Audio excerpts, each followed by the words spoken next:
Lorsqu'on fait face à des temps troublés ou à des problèmes qui semblent insolubles, il est souvent sage de prendre un peu de recul, de se mettre au calme, de changer de perspective et de se souvenir des leçons du passé. Dans ces moments-là, j'aime beaucoup me plonger dans l'histoire de l'exploration spatiale.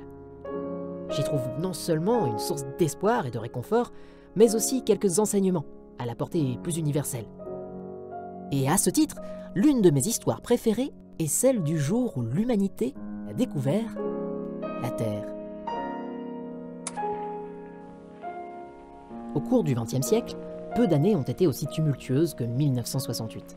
Cette année-là, le monde entier pleure la mort de Martin Luther King et de Robert Kennedy, tous deux assassinés froidement.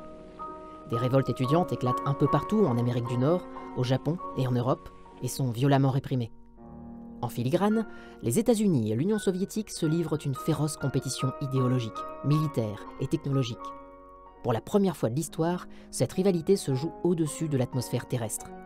Pour les deux puissances, il s'agit d'atteindre la Lune en premier, et à tout prix.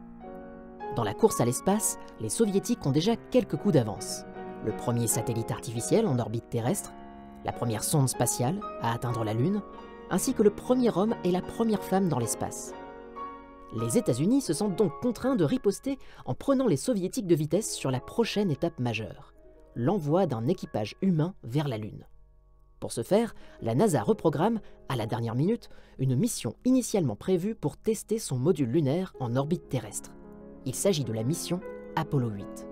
Le 21 décembre 1968, les astronautes américains Jim Lovell, Frank Borman et Bill Anders embarquent à bord du lanceur Saturn V pour ce qui sera le premier vol habité de la célèbre fusée. Leur mission est simple, réaliser une dizaine d'orbites autour de notre satellite, prendre de nombreux clichés de la surface lunaire et revenir sur Terre, sain et sauf.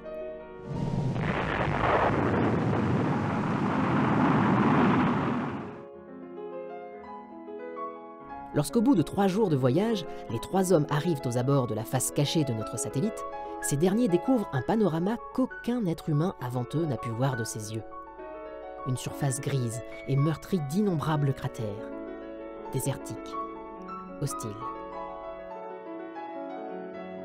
Mais alors que le module lunaire entame sa 4e orbite autour de notre satellite, une nouvelle vision prend de court l'équipage d'Apollo 8.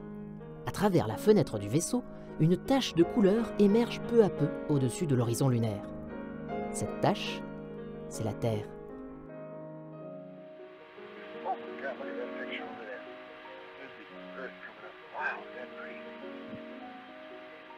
Fébrile, Bill Anders se met à prendre une série de clichés de ce panorama unique. L'un de ces clichés, intitulé « Lever de Terre », est destiné à entrer dans l'histoire. Depuis la surface lunaire, il est impossible d'assister à un tel lever de Terre, comme on assisterait à un lever de soleil sur notre planète. La Lune présente toujours la même face à la Terre. Par conséquent, pour un observateur fixe situé sur la face visible de notre satellite, notre planète occupera toujours globalement la même position dans le ciel lunaire. Si les astronautes d'Apollo 8 ont pu assister à ce spectacle extraordinaire, c'est précisément parce que leur vaisseau se trouvait en mouvement par rapport à l'astre de la nuit. Le lever de Terre n'est pas la première photo de notre planète prise depuis l'espace. Elle n'est même pas la première photo de notre planète prise depuis l'orbite lunaire. Pourtant, il y a bien quelque chose qui distingue ce cliché de ses prédécesseurs et lui confère un pouvoir symbolique inégalé. Ce quelque chose, c'est l'œil du photographe. Le lever de Terre représente un moment spécial dans notre histoire.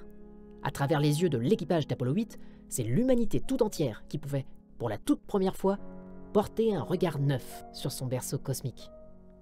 Pendant un bref instant, la Terre n'était plus la vaste étendue aux ressources infinies à laquelle nous étions habitués, avec ses jungles et ses forêts, ses déserts et ses champs, ses nations et ses frontières. Elle nous paraissait minuscule, fragile, irremplaçable, un oasis de vie perdu dans la noirceur infinie de l'espace. Le lever de Terre a provoqué un choc esthétique sans précédent, à la portée globale. Le contraste frappant entre les couleurs luxuriantes de notre planète et la surface monochrome de notre satellite suffit à déclencher chez l'observateur un véritable cocktail d'émotions complexes. On est soudain saisi d'un sentiment d'insignifiance face à l'immensité du cosmos, mais aussi de fierté pour le courage sans faille de ces astronautes, ainsi que pour les prouesses technologiques qui ont été déployées pour réaliser ce cliché.